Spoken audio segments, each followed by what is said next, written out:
নবীর এক সাহাবী আবু যর গিফারি রাদিয়াল্লাহু তাআলা আন, কে সেই আবু যর, যেই আবু যর রাহমাতুল লিল আলামিনের খেদমত করতে গিয়া আমার নবীর ভালোবাসা অন্তরে নিয়া নিয়া নবীর খাদেমগিরি করে করে করে চলাফেরা করে। দুনিয়াতে থাকা অবস্থায় নিজের জন্য একটা ঘর আবু যর বানাইতে পারে না। এরে আল্লাহর বান্দা, আবু যর গিফারিকে সিরিয়ার গভর্নর 300 দিনার দিয়া বললেন, এরে দূত আবু যরের কাছে নিয়ে যাও। দূতের কাছে দূত মারেফাত 300 দিনার নিয়ে যখন আবু যরের কাছে পাঠানোর জন্য অর্ডার দিয়া দিলেন, ওই দূত 300 দিনার নিয়ে আবু যরের দরবারে এসে হাজির হয়ে গেলেন। আবু যরকে বললেন, রে আবু যর, সিরিয়ার গভর্নর তোমার জন্য 300 দিনার পাঠিয়েছে, গ্রহণ করে নাও।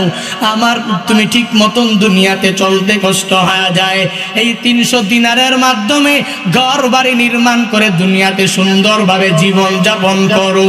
আবু যর ওই দূতকে ডাইকা বলে, দূত শোনো শোনো শোনো শোনো, এই 300 দিনার কে দিয়েছেন?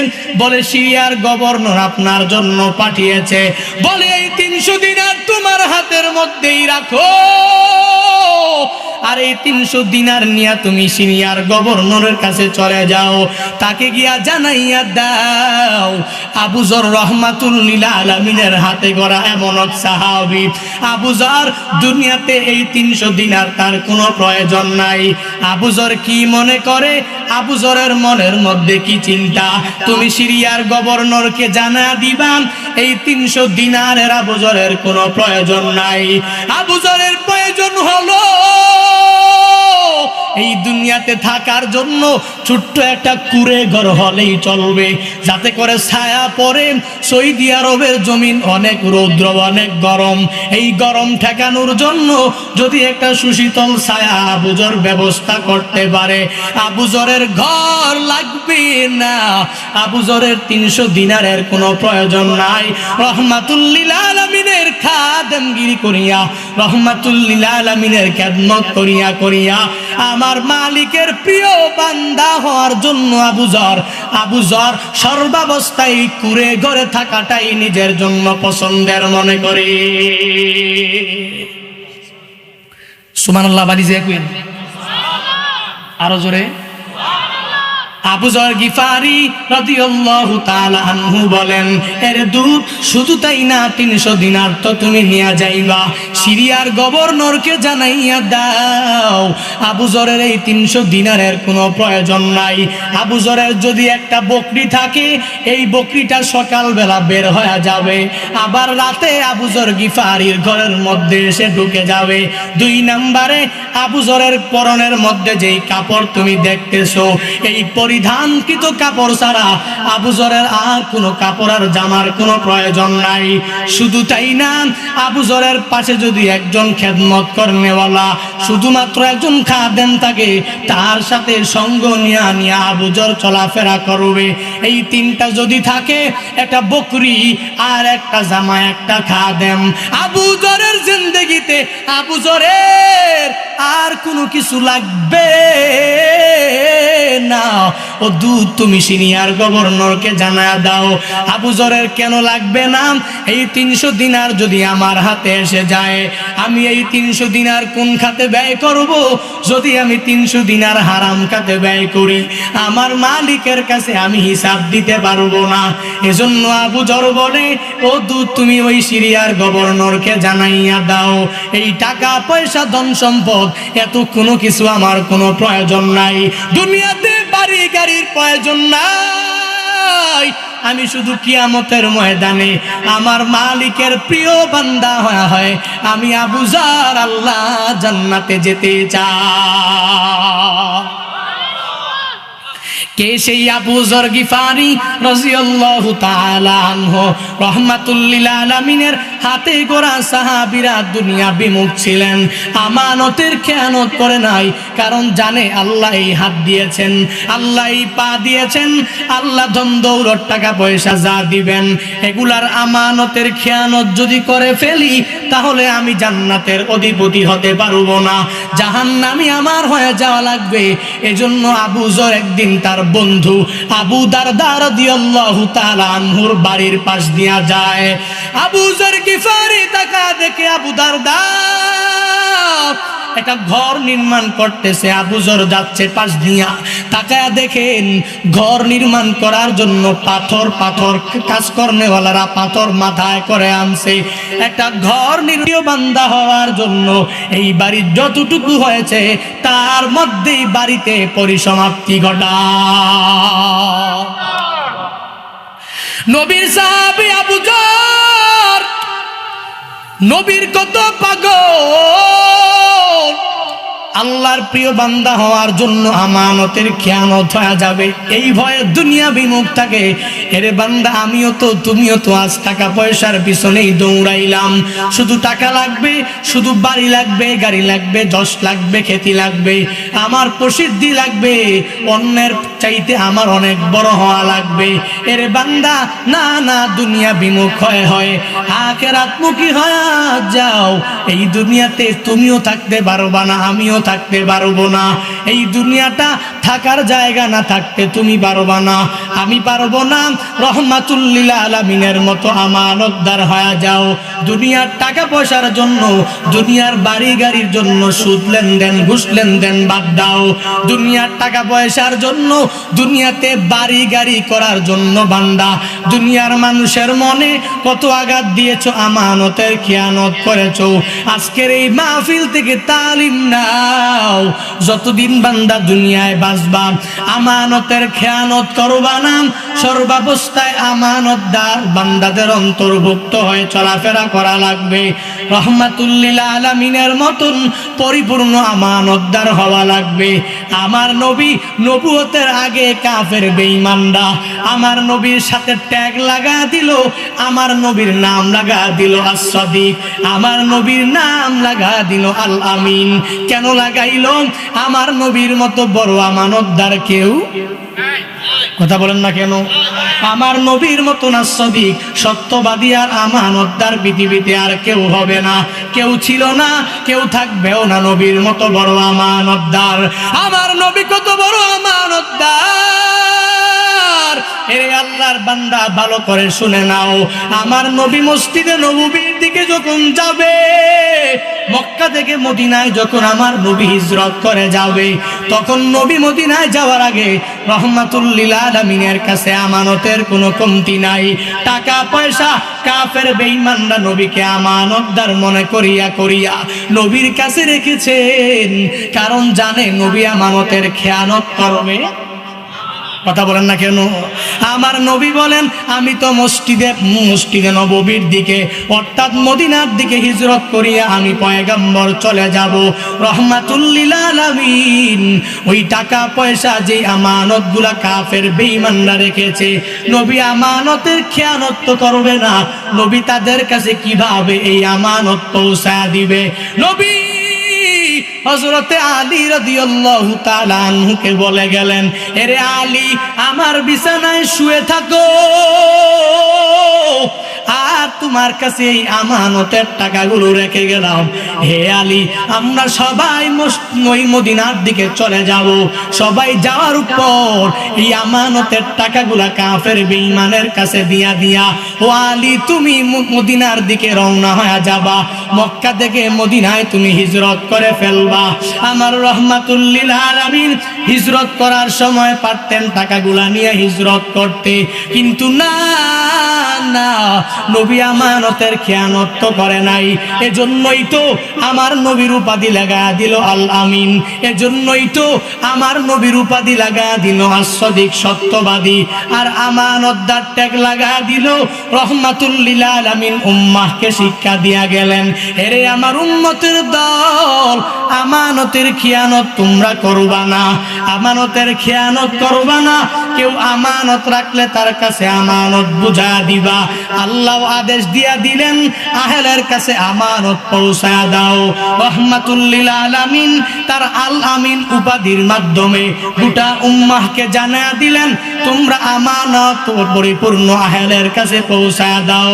যদি আমার নবীর সুন্নাহ অনুযায়ী বান্দা জিন্দেগি গড়ার চেষ্টা করু, আর যদি নিজেকে পরিপূর্ণ সত্যবাদী আমানতদার আর নিজের নামাজ রোজা আর নেক আমলের মাধ্যমে যদি নিজেকে জান্নাতি বানাতে চাও, আজকের এই মাহফিল থেকে তালিম নাও। যতদিন বান্দা দুনিয়ায় বাঁচবা, 1 নম্বরে মিথ্যা বলবা না, 2 নম্বরে আমানতের খেয়ানত করবা না, 3 নম্বরে ওয়াদা করে ওয়াদা খেলাফ করব না। এই বরকতের মাস এর বান্দা যদি আমলগুলো করার নিয়ত হয়, 2টো হাত আমার মালিককে দেখাইয়া দাও। ওরে দয়ার মালিক, এই ময়দানের দিকে তাকায়া দেখেন আল্লাহ আপনার কতগুলো আশিকিন জাকিরিন শাকিরিন আপনার বান্দারা ওয়াদা করতেছে রে আল্লাহ জীবনে আর মিথ্যা বলবে না রে আল্লাহ। আয় আল্লাহ জীবনে মিথ্যা বলবো না, ওয়াদা করে ওয়াদা ভঙ্গ করব না, আর আমানতের খেয়ানত করব না রে আল্লাহ। ওরে দয়ার মালিক, ময়দানের এই বান্দারা দুহাত তুলে আপনার দরবারে তওবা করতেছে রে আল্লাহ। প্রত্যেকের হাত নবীর উসিলায় আপনি কবুল করে নেন, আমিন। ইন্নাল্লাহা ইয়া'মুরুকুম আন তুআদ্দুল আমানাতি ইলা আহলিহা। আল্লাহ বলেন এরে আমার বান্দাদের দল, ইন্নাল্লাহা ইয়া'মুরুকুম, নিশ্চয়ই আল্লাহ আদেশ দিয়েছেন বান্দাদেরকে, এরে আমার বান্দাদের দল আহলের কাছে প্রাপকের কাছে পরিপূর্ণ আমানত বুঝিয়ে দাও। মৃত্যুবরণ করার পরে ওয়ারিসের কাছে যেই ধন সম্পদ টাকা পয়সা জমি জমা সব সুন্দরভাবে যে যে পাবে তাকে ভাগ করে দাও। আল্লাহ বলেন 1 নম্বরে আমানতের ব্যাখ্যা হলো মুফাসসিরিনে কেরামগণ জানা দেয়, 1 নম্বরে আমানতের ব্যাখ্যা হলো আমানত তার আহলের কাছে পৌঁছায়া দেওয়া লাগবে। আমানত যে পাবে ওই প্রাপকের কাছে পরিপূর্ণ বুঝায়া দেওয়া লাগবে। ওয়ারিস যেই সম্পদ পাবে ওই সম্পদ যদি ওয়ারিস পায় তাহলে ওয়ারিসের উচিত হলো তার পিতা মাতা তার আত্মীয় স্বজনের কাছে সুন্দরভাবে ভাগ করে দিবে। কারণ আহেল যা পাবে তার কাছে তার সম্পদগুলা যদি পৌঁছায় না দেয় তাহলে পরিপূর্ণ আমানতের খেয়ানত হয়ে যাবে। আল্লাহ জানা দিলেন ইন্নাল্লাহা ইয়া'মুরুকুম আন তুআদ্দুল আমানাতি ইলা আহলিহা। হে আমার বান্দা বান্দির দল, যে বান্দাই আমানত পাবে, যেই বান্দাই সম্পদ পাবে, যেই বান্দাই কিছু পাওয়ার প্রাপ্য ওই প্রাপকের কাছে তোমরা পরিপূর্ণভাবে আমানত পৌঁছায়া দাও। আদেশকার, জোরে বলেন আদেশকার। আল্লাহ বলেন আমানত পৌঁছায় দাও, আমানত যে পাবে তার কাছে পরিপূর্ণভাবে পৌঁছায় দাও। রাহমাতুল লিল আলামিন জানা দিলেন আমানতের খেয়ানত যেই বান্দাই করবে ওই বান্দা তো মুসলমানদের কাতারে তার নামটা থাকবে না, মুনাফিকের কাতারে সে অন্তর্ভুক্ত হয়ে যাবে। আমানতের খেয়ানত করনেওয়ালা ওই বান্দা মুসলমানদের কাতারে যদি বলে আমি মুসলমান মুসলমান আমি মুসলমান বলতে পারবে, কিন্তু রাহমাতুল লিল আলামিনের হাদিস অনুযায়ী এই বান্দা মুনাফিকের কাতারে তার নামটা উঠে যাবে। রাহমাতুল লিল আলামিন জানা দেন সালাসুন মান কুন্না ফীহি কানা মুনাফিকান খালিসা ওয়া মান কানাত ফীহি খাসলাতুম মিনহুন্না কানাত ফীহি খাসলাতুম মিনান নিফাক হাত্তা ইয়াদাহা ইজা হাদ্দাসা কাযাবা ওয়া ইজা ওয়া'আদা আখলাফা ওয়া ইজা উতমিনা খানা। রাহমাতুল লিল আলামিন জানা দেন উম্মত, আমার উম্মতের মধ্য থেকে আমার ওই উম্মতটা ততক্ষণ পর্যন্ত মুমিনে কামেল থাকতে পারবে, মুসলমান থাকতে পারবে যতক্ষণ পর্যন্ত এই 3টা স্বভাব বান্দার পরিপূর্ণ মুক্ত থাকতে পারবে। এই 3টা স্বভাব থেকে বান্দা যদি পরিপূর্ণ নিজেকে বাঁচাইয়া রাখতে পারে ততক্ষণ বান্দা মুমিনে কামেলের খাতায় তার নামটা উঠায়া দিতে পারবে। আর যদি বান্দা এই তিনটা স্বভাবের একটা স্বভাব নিয়া সমাজে বিচরণ করে, রাহমাতুল লিল আলামিন এক নম্বরে জানা দিলেন, এক নাম্বার স্বভাব হলো ইজা হাদ্দাসা কাযাবা, যখন কথা বলে মিথ্যা বলে। আর দুই নম্বরে নবী উম্মাহকে পরিপূর্ণভাবে জানা দিলেন ওয়া ইজা ওয়াদা আখলাফা, যদি মুসলমানের অন্তর্ভুক্ত ওই বান্দাটা কথায় কথায় মিথ্যা বলে। আর দুই নম্বরে যখন ওই কারো কাছে ওয়াদা করে ওয়াদা ভঙ্গ করে। আর তিন নাম্বার রাহমাতুল লিল আলামিন উম্মতদেরকে পরিপূর্ণভাবে জানা দিলেন, হেরে আমার উম্মতের দল, এই তিনটা স্বভাবের মধ্যে যদি একটা স্বভাব যদি আমার উম্মতের মধ্যে থাকে, ও নিজেকে মুসলমান দাবি করতে পারে, মুসলমানদের কাতারে নাম উঠা দিতে পারে, কিন্তু নবীর কথা অনুযায়ী ওই তিনটা স্বভাবের একটা স্বভাব তার ভিতরে থাকার কারণে মুসলমানদের কাতারে নাম থাকবে না, ওই বান্দা মুনাফিকের কাতারে তার নামটা উঠে যাবে। দুনিয়াতে কত আল্লাহর বান্দা টাকা দেখো, সমাজের মধ্যে ঘুরে ঘুরে নিজেকে মুসলমান দাবি করে, মনে করে আমার মতো পাক্কা মুসলমান বোধহয় কেউ নাই, আমার মালিকের কাছে বোধহয় আমি অনেক প্রিয় বান্দা হয়ে গেলাম, আমার মালিকের কাছে বোধহয় আমি সবচেয়ে বড় ইবাদতকারীর নামটা আমার মালিকের কাছে আমি উঠা নিলাম। এর বান্দা তাহাজ্জুদ পড়ে, ইশরাক পড়ে, আওয়াবিন পড়ে, নেক আমল করে, জিকির করে, তাসবিহ পড়ে, কোরআন তিলাওয়াত করে, আবার মিথ্যা কথাও বাদ দেয় না, ওয়াদা করলে ওয়াদা ভঙ্গ করে, আমানতের খেয়ানত করিয়া করিয়া চলাফেরা করে। এই বান্দা দাবি করতে পারে আমি মুসলমান, কিন্তু পাক্কা মুসলমান বান্দা তো হতে পারবে না। এই বান্দার নামাজ বান্দাকে জান্নাতে পৌঁছাতে পারবে না, এই বান্দার রোজা বান্দাকে জান্নাত পর্যন্ত পৌঁছাতে পারবে না, এই বান্দার জিকির কোরআন তিলাওয়াত বান্দাকে জান্নাত পর্যন্ত পৌঁছাতে পারবে না। কেন পৌঁছাতে পারবে না? কেননা বান্দা মিথ্যা কথার মধ্যে নিমজ্জিত হয়ে যায়, কেননা বান্দা আবার ওয়াদা করে ওয়াদা ভঙ্গ করার মধ্যে নিমজ্জিত হয়ে যায়। এই বান্দা আমানত করে, কেউ আমানত রাখলে বান্দা খেয়ানত করিয়া করিয়া চলাফেরা করে। রাহমাতুল লিল আলামিন জানা দে আমার উম্মতের দল, তুমি যদি তোমার নেক আমলের মাধ্যমে জান্নাতি হতে চাও, তুমি যদি তোমার নেক আমলের মাধ্যমে ঈমান নিয়ে কবরে যেতে চাও, এক নম্বরে মিথ্যা বলা যাবে না, দুই নম্বরে ওয়াদা করে ওয়াদা ভঙ্গ করা যাবে না, তিন নম্বরে আমানত রাখলে খেয়ানত করা যাবে না।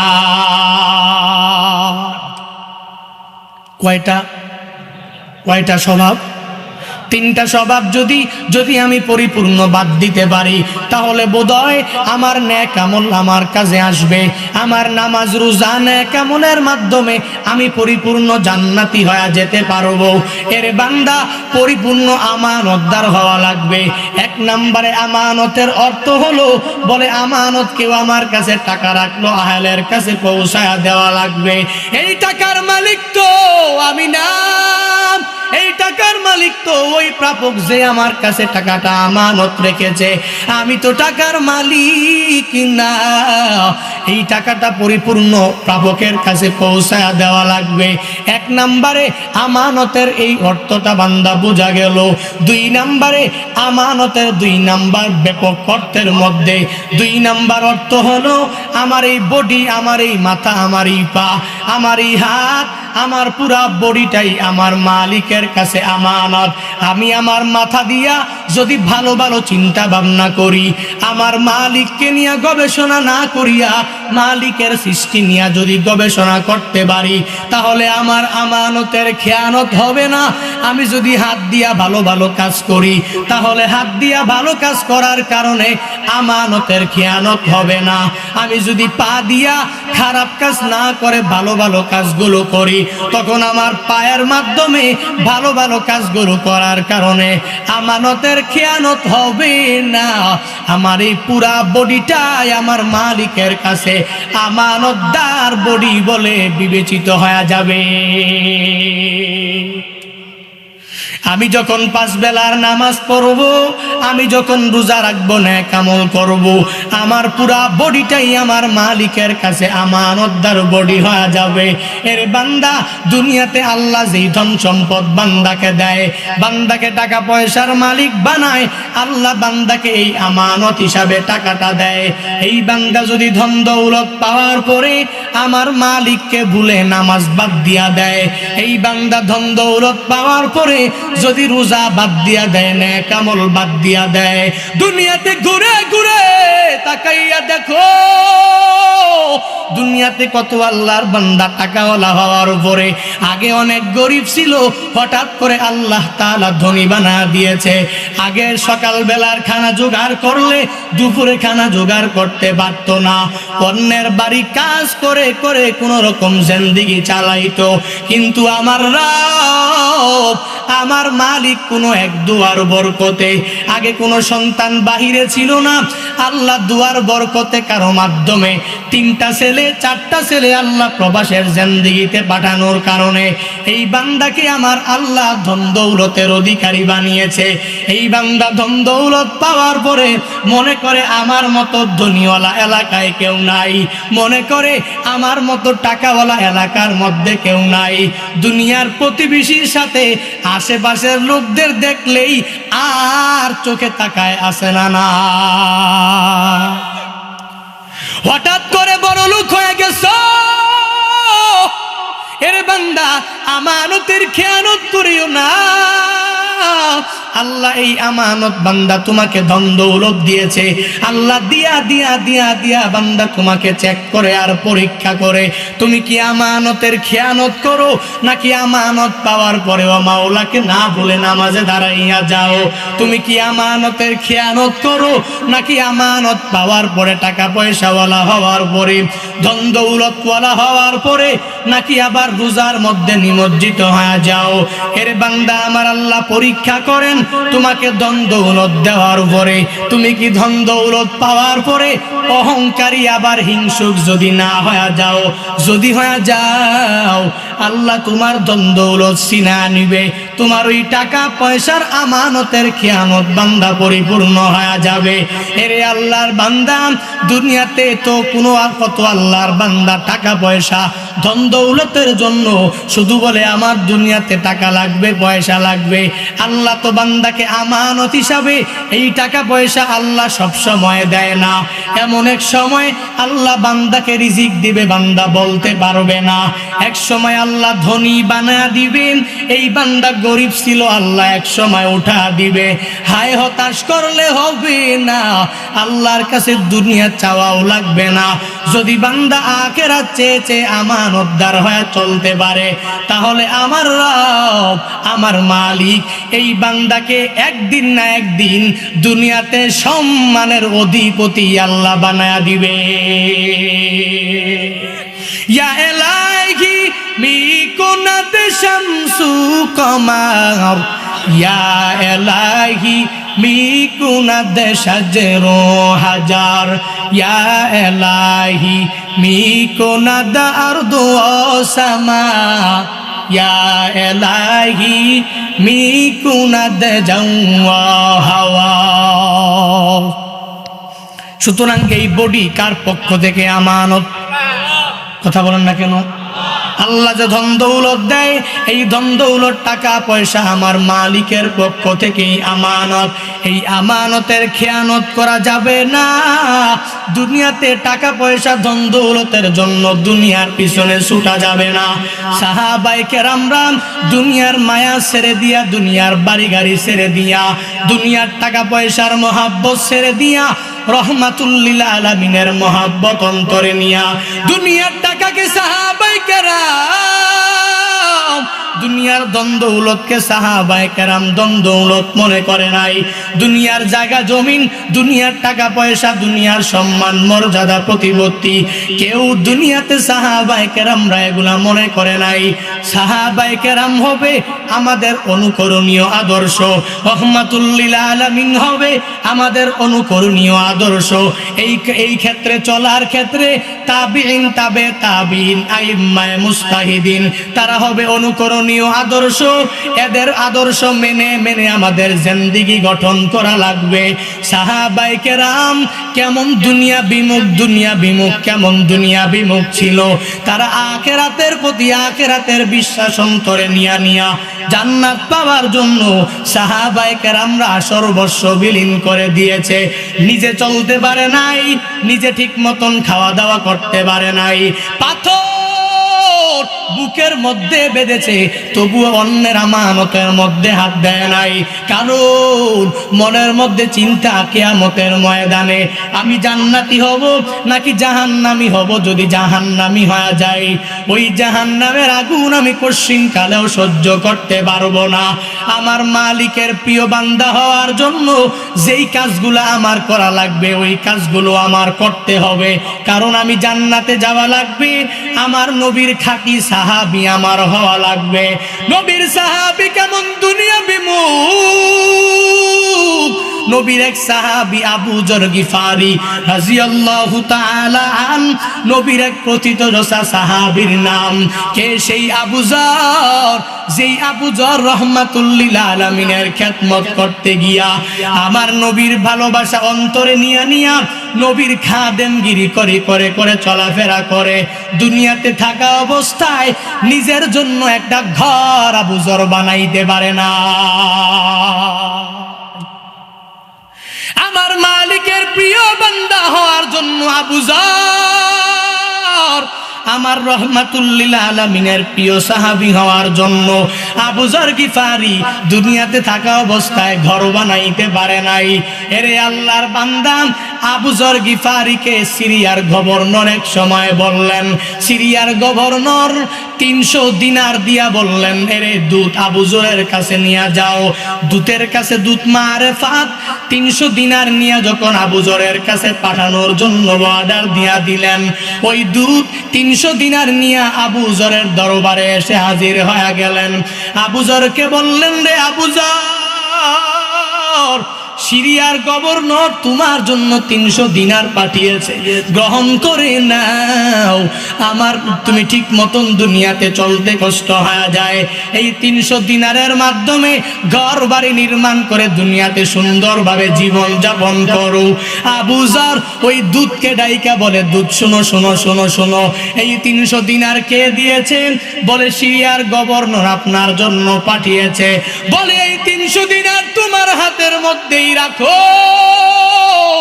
আর এই 300 দিনার নিয়ে তুমি সিরিয়ার গভর্নরের কাছে চলে যাও, তাকে গিয়া জানাইয়া দাও আবু যর রহমাতুল লিল আলামিনের হাতে গড়া এমন এক সাহাবী। আবু যর দুনিয়াতে এই 300 দিনার তার কোনো প্রয়োজন নাই। আবু যর কি মনে করে, আবু যরের মনের মধ্যে কি চিন্তা, তুমি সিরিয়ার গভর্নরকে জানা দিবা এই 300 দিনারের আবু যরের কোনো প্রয়োজন নাই।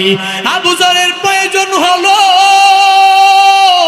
এই দুনিয়াতে থাকার জন্য ছোট্ট একটা কুঁড়ে ঘর হলেই চলবে, যাতে করে ছায়া পড়ে। সৌদি আরবের জমিন অনেক রৌদ্র, অনেক গরম, এই গরম ঠেকানোর জন্য যদি একটা সুশীতল ছায়া আবু যর ব্যবস্থা করতে পারে, আবু যরের ঘর লাগবে না, আবু যরের 300 দিনারের কোনো প্রয়োজন নাই। রহমাতুল লিল আলামিনের খাদেমগিরি করিয়া, রহমাতুল লিল আলামিনের খেদমত করিয়া আমার মালিকের প্রিয় বান্দা হওয়ার জন্য আবু যর সর্বাবস্থায় কুঁড়ে ঘরে থাকাটাই নিজের জন্য পছন্দের মনে করে। আলহামদুলিল্লাহিল্লাযী খালাকাল ইনসান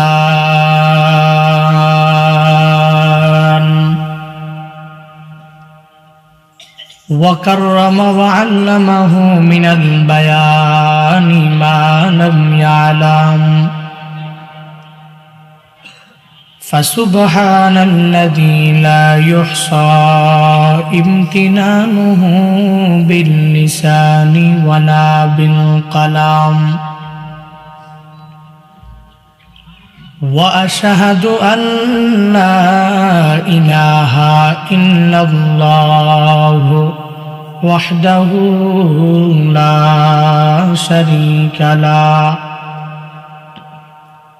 لا ضد له ولا مثل له ولا مثيل له وأشهد أن سيدنا وسندنا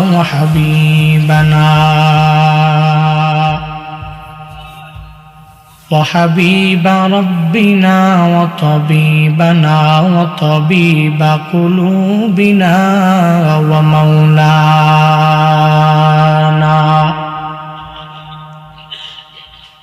ومولانا محمدا عبده ورسوله صلى الله تعالى عليه وعلى آله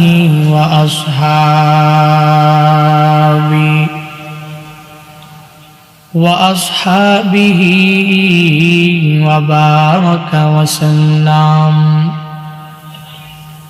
وبارك وسلم تسليما كثيرا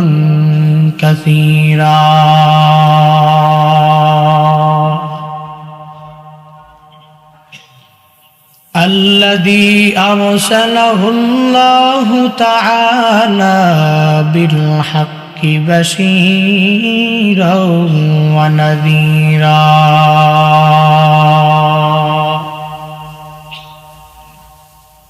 وداعيا إلى الله بإذنه وسراجا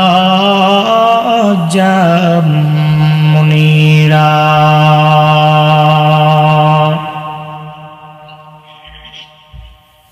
أما بعد فأعوذ بالله من الشيطان الرجيم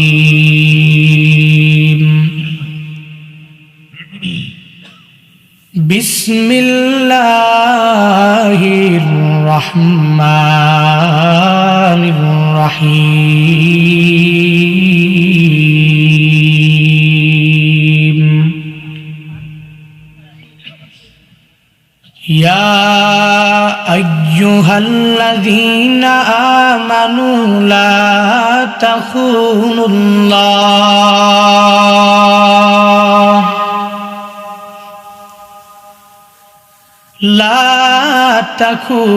الله والرسول وتخونوا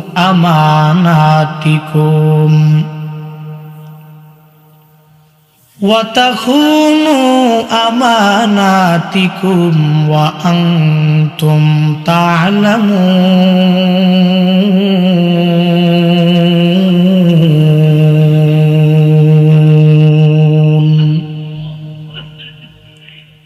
وقال النبي صلى الله عليه وآله وسلم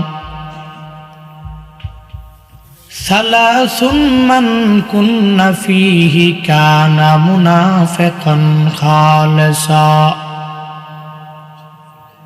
إذا حدث كذب وإذا وعد أخلف وإذا اؤتمن خانا أو كما قال النبي عليه الصلاة والسلام.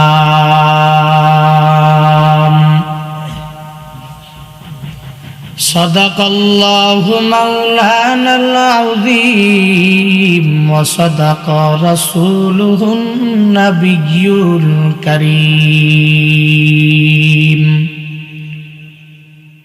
ونحن على ذلك لمن الشاهدين والشاكرين والذاكرين والحمد لله رب العالمين.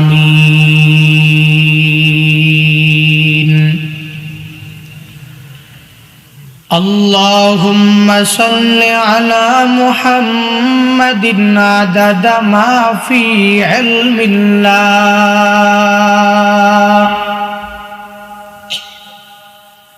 عدد ما في علم الله صلاة دائمة بدوام ملك الله. اللهم صل على محمد وأنزله المقعد المقرب أنزله المقعد المقرب عندك يوم القيامة.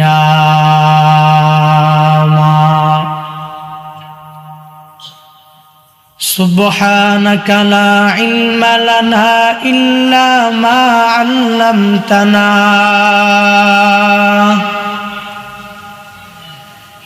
إنك أنت العليم الحكيم. رب اشرح لي صدري ويسر لي أمري واحلل عقدة من لساني يفقه قولي. رب زدني علما رب زدني علما رب زدني علما.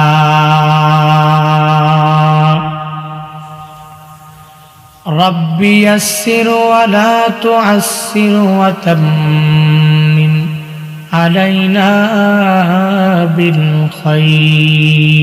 بالخير. सूरज ने दिया अपनी शुआओं को पैगाम सूरज ने दिया अपनी शुआओं को पैगाम. दुनिया है अजब चीज कभी सुबह कभी शाम. दुनिया है अजब चीज कभी सुबह कभी शाम.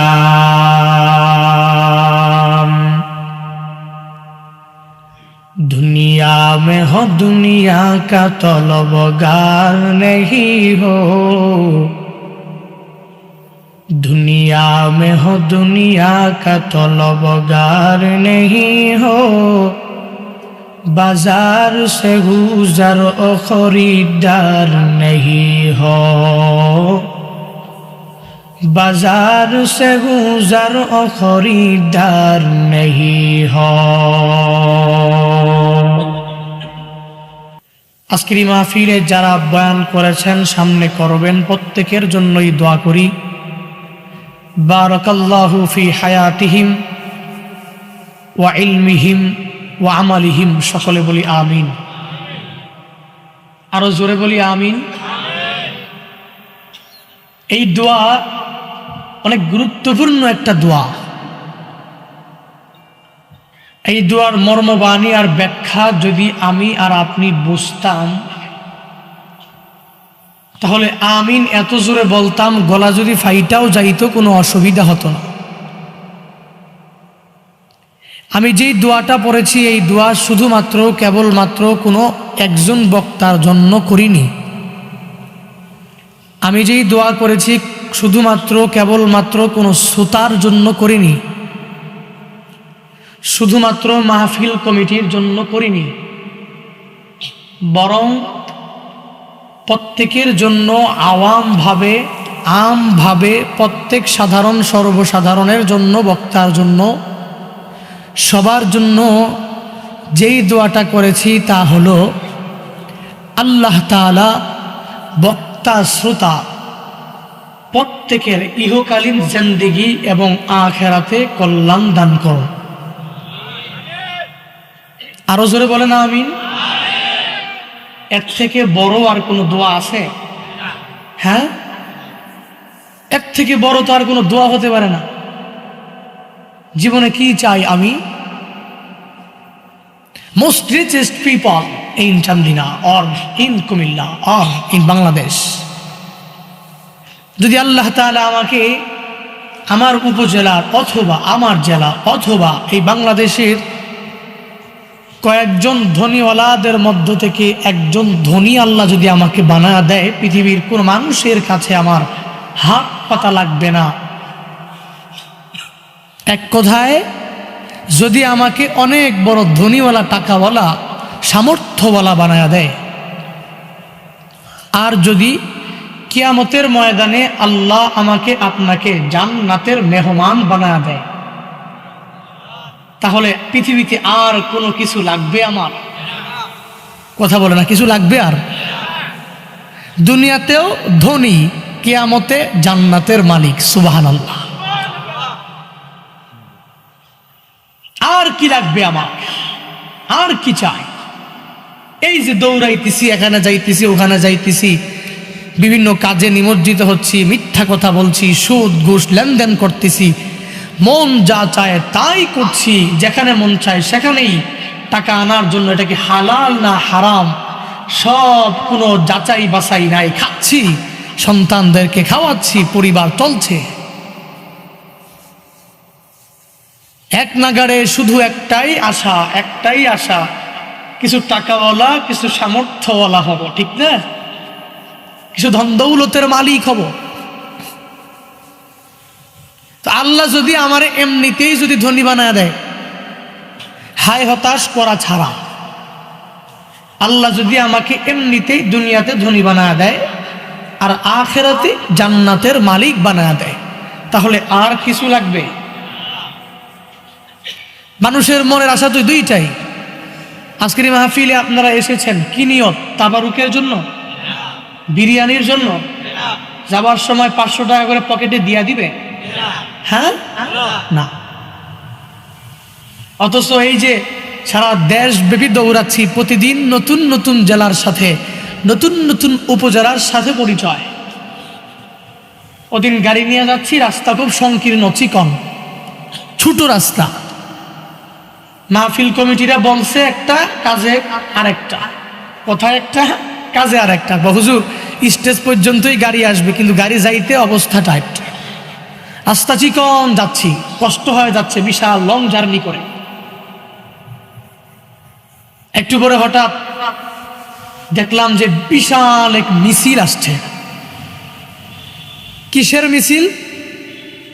তাকায় দেখলাম এই যে মিছিল যাচ্ছে, আমার ভাই, তোমার ভাই, অমুক ভাই, তমুক ভাই, আমার ভাইয়ের মার্কা, হেলিকপ্টার মার্কা, বিমান মার্কা, বেগুন মার্কা, কলা মার্কা, আরো কত কিছু যে আছে মার্কা, বলতেছে আর যাচ্ছে, আর বলতেছে ও সাসা সাসা গো, সাসি আইলে কোয়েন গো, ভুট্টা দিয়েন গো, ও ভাবি ভাবি গো, ভাই আইলে কোয়েন গো। এই যে এক নাগারে যাচ্ছে আর বলতেছে, শেষ নাই। তা আমি বললাম যে আমার তো মাহফিল ধরতে হবে, একটু জায়গা দাও। কয় হুজুর মুজুর করার টাইম নাই, মাহফিলে হুজুর, মসজিদে মাদ্রাসায় হুজুর, এখন কোনো হুজুর মুজুর করার টাইম নাই, এক সাইডে থাকেন। এই যে দৌড়াচ্ছে, কি ফিরি ফিরি দৌড়ায়? আরে কথা কয় না, ফিরি ফিরি দৌড়ায় কিসের জন্য? হ্যাঁ, ফিরি ফিরি কেউ দৌড়াবে না। হয়তো 500 টাকা, না হয় 1 প্যাকেট বিরিয়ানি, না হয় কিছু একটা তো হবেই। নেত্রকোনা যাওয়ার সময়, নেত্রকোনার মানুষগুলো অনেক গরিব মানুষ, এদের গরিব এলাকা, অধিকাংশ জায়গাটাই অনেকটাই পাহাড়ি। তো গরিব হওয়ার কারণে এরা অনেক প্রার্থী, ক্যান্ডিডেট দাঁড়াইছে, অনেক প্রার্থী। মেম্বার চেয়ারম্যান দাঁড়াইছে, দেখলাম যে অনেক দূর থেকে মিছিল একটা আসছে। একটু পরে দেখি সবাই একসাথে জড়ো হয়ে গেছে। কেন? তাকায় দেখলাম রাস্তার মাঝখানে, রাস্তার এক সাইডের মধ্যে বিশাল কাগজ বিছায়া দিয়া, কাগজের উপরে বুট মুড়ি ঢাইলা দিছে, কয় খাও। না, আমরা তো কুমিল্লার মানুষ, আমাদের মেম্বার চেয়ারম্যান এমপিরা মোটামুটি অনেক টাকা পয়সার মালিক, 500 টাকা 200 টাকা 100 টাকা করে দিতে পারে। ওরা এত্র করার মানুষ গরিব, টাকা পয়সা দিতে পারবে না, তো কাগজটা বিছায়া বুট মুড়ি দিছে ঢাইলা, কয় খাও জনমের খানা। আর খালি কও চাচা চাচা গো, খালি ভোট দিয়েন গো। আশা কি 100 টাকা, আশা কি 500 টাকা, আশা কি 1 প্যাকেট বিরিয়ানি, আশা কি এই যে সাধারণ বুট মুড়ি। এই আশা নিয়া এই যে নেতার পিছে দৌড়াচ্ছে। আমি কাউকে হেও করছি না, কিন্তু আমি সারা বাংলাদেশে যাই তো একটু বললাম আর কি, যে সব জায়গায় তো বর্তমান একই হালাত। তো প্রত্যেকের আশা কি 500 100 কিছু টাকা পাবো, টাকা নিয়ে বাড়িতে যাব, এই টাকা নিয়ে কোনো রকম 1 দিন 2 দিন চলাফেরা করব, আরামে আয়েসে খাওয়া দাওয়া করব। আজকের এই মাহফিলে যে আমরা আসলাম, এখানে টাকাও দিবে না, বিরিয়ানি দিবে না, তাবারুক দিবে না, কোনো কিচ্ছু দিবে না। তা আমরা যে আসলাম এত কিছুই দিবে না, না দেওয়ার পরেও আমরা যে বসে রইলাম, উদ্দেশ্য কি? ঈমানওয়ালা হয়ে মরতে চাই, ঠিক কি ঠিক না? কথা বলে না, ঈমানওয়ালা হয়ে মরতে চাই, ঠিক না? আমরা সফল মুমিন হয়ে মরতে চাই, কবরে কিছু আমল নিয়ে যেতে চাই, এর ব্যতি রেখে আর অন্য কিছু না। এই জন্য আল্লাহ পাক রব্বুল আলামিন আমাদেরকে ঈমান নিয়ে কবরে যাওয়ার তৌফিক দান করুন। এত আস্তে বললেন আমিন, জোরে বলেন না আমিন। আল্লাহ পাক নেক আমল নিয়ে কবরে যাওয়ার তৌফিক দান করুন। আজকের এই বরকতপূর্ণ মাজলিস, সামনে যিনি বয়ান করবেন আপনাদের এলাকারই সন্তান, খুব ভালো বয়ান করেন কোরআন এবং হাদিস থেকে। ওই দিনও দারোরাতে একটা বয়ান ছিল, ওদিকে মনে হয়, ওইখানে উনি প্রধান বক্তা ছিল, আপনাদেরকে প্রাণ খুলে অনেক বয়ান শুনিয়েছেন। আমি তো ছোট মানুষ, ইলিম নাই, হিলিম নাই, আমল নাই, কিচ্ছুই নাই, শুধুমাত্র আপনাদের দোয়া আর পিতামাতার দোয়া, উস্তাদদের দোয়ার বরকতে কিছু কথা বলি আর কি। যা পারি বলবো, আপনারা শুনবেন তো ইনশাআল্লাহ। শরীরটা বেশি ভালো না, লং জার্নিগুলো বেশি হয়ে যায়, যেহেতু দেশব্যাপী প্রোগ্রাম করতে হয়, মানুষের আশা পূরণ করতে হয়। এত লং জার্নি আমি করি, কই সিরাজগঞ্জ, কই নড়াইল, কই যশোর, কই টাঙ্গাইল, একদিন এক এক জেলায় করে। তো যার ধরুন এই মাসটাতে অনেক কষ্ট হয়ে যাচ্ছে। গতকালকেও সারা রাত একটুও ঘুম নাই, টাঙ্গাইল সদর থেকে রাত 1টায় রওনা, ফজর বাড়িতে এসে পড়া। ঢাকাতে থাকলে মোটামুটি 2-3 ঘন্টা ঘুমানো যাইতো, কিন্তু বাড়িতে আসছি, আজকের এই মাহফিলে অ্যাটেন্ড করতে হবে। তো সব মিলিয়ে মোটামুটি স্বাস্থ্যটা, শারীরিকভাবে অসুস্থতার নিয়ামত নিয়েও তো চলতেছি, কারণ অসুস্থতা দেয় কে? বলেন না কে? এজন্য মালিকের অকৃতজ্ঞ হওয়া যাবে না। অসুস্থ অবস্থায়ও একজনের তৌফিক কামনা করে করে একজনের কৃতজ্ঞতা প্রকাশ করে চলতে হবে, তার নাম সকলে বলি আলহামদুলিল্লাহ। আপনারা মানুষ অনেক অল্প, একটু জোরে জোরে কথা বলতে হবে। আমি শুধু বলি না, যেই বক্তাই সামনে আসবে, যেই মাহফিলে যাবেন, একটু কথাগুলো জোরে জোরে বলতে হবে। পারবেন তো ইনশাআল্লাহ? সকলে একবার করে পড়ব সুবহানাল্লাহ, আরো জোরে পড়ব আলহামদুলিল্লাহ, আরো জোরে পড়ব আল্লাহু আকবার। কষ্ট হইছে? সবার গুনাহ হইছে? খালি বক্তার সওয়াব হইছে? হ্যাঁ, খালি বক্তাই জান্নাত পাবে? হ্যাঁ, সুবহানাল্লাহ, আলহামদুলিল্লাহ, আল্লাহু আকবারের সাউন্ড দিলে অনেক উপকার, অনেক ফায়দা।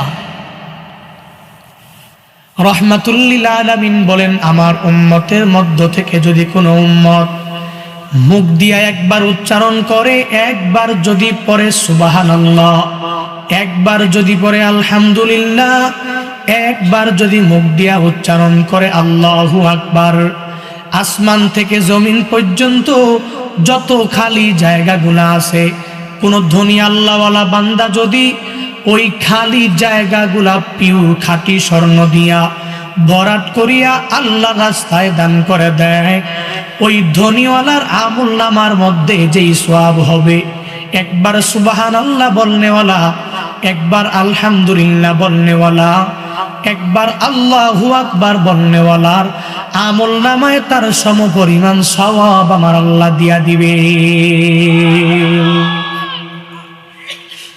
শুধু তাই না, আমার মদিনাওয়ালা নবী আরো জানা দেয়, আমার উম্মতের মধ্য থেকে কোন উম্মত যদি মুখ দিয়া উচ্চারণ করে, একবার যদি পড়তে পারে সুবহানাল্লাহ, একবার যদি পড়তে পারে আলহামদুলিল্লাহ, একবার যদি মুখ দিয়া উচ্চারণ করে বলতে পারে আল্লাহু আকবার, আমার ওই উম্মতের জন্য আমার মালিক তার বান্দার জন্য জান্নাতের মধ্যে এমন একটা বৃক্ষ রোপণ করবে, দ্রুতগামী একটা ঘোড়া ওই বৃক্ষের নিচে দিয়ে যদি 400 বছর পর্যন্ত দৌড়ায়, ওই বৃক্ষের ছায়া শেষ করতে পারবে না।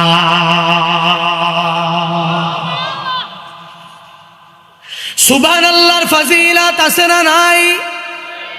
আলহামদুলিল্লাহর ফজিলত আছে না নাই? আল্লাহু আকবারের ফজিলত আছে না নাই? চিল্লায়া একবার করে পড়ব সুবহানাল্লাহ, আর জোরে পড়ব আলহামদুলিল্লাহ, আর জোরে চিল্লায়া পড়ব আল্লাহু আকবার। সকলে বলি আলহামদুলিল্লাহ। এই যে কত কষ্ট লাগে নাই, শুধু সুবহানাল্লাহ বললাম, আলহামদুলিল্লাহ বললাম, আল্লাহু আকবার বললাম, আসমান জমিন এই যে কত ফাঁকা জায়গা, যদি কোনো আল্লাহর বান্দা স্বর্ণ দিয়া ভরাট করে দান করে, তার আমলনামায় যে সওয়াব হবে, আমি বললাম ওই সমপরিমাণ সওয়াব আল্লাহ আমারে দিয়া দিল। সুবহানাল্লাহ। এজন্য ফ্রি টাইমে যেখানেই থাকি, দোকানে বসে আছি, বৃক্ষরোপণ করতেছি, চারা রোপণ করতেছি, খেতে খামারে আছি, যে কোনো ফ্রি টাইমে আমরা এই তাসবিহগুলোর আমল করার চেষ্টা করব, পারবো তো ইনশাআল্লাহ? আল্লাহ পাক আমাদের প্রত্যেককে তৌফিক দান করুন।